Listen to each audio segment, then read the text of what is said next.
you need 3 million impressions before you can see a return on this thing. That's something brands need to know, right? Because everyone, it's this impulse with digital that you see results right away, right? But I always tell people, you need to run a campaign for 2 months before you start seeing real effect.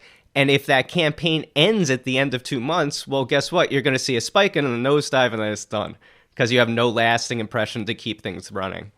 Right. So that's why I'm glad to hear, the way you guys are talking about ad spend and spending smartly and investing in the right places in the right ways over the right periods to get the Yeah. return that you guys want to see.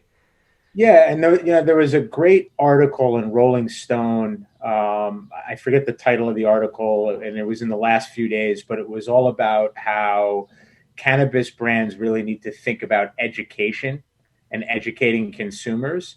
And I found it really interesting because us as technology providers need to do the same thing.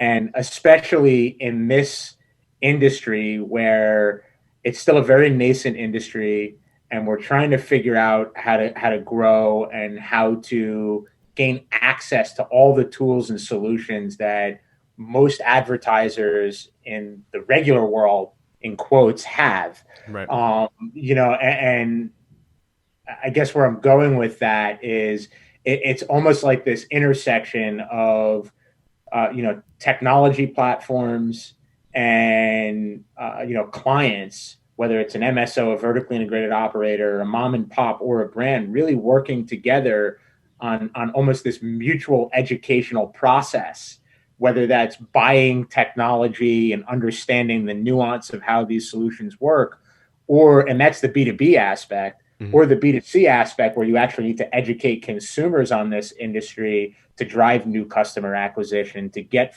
feet into the door, to drive people into your online e-commerce environment, so on and so forth.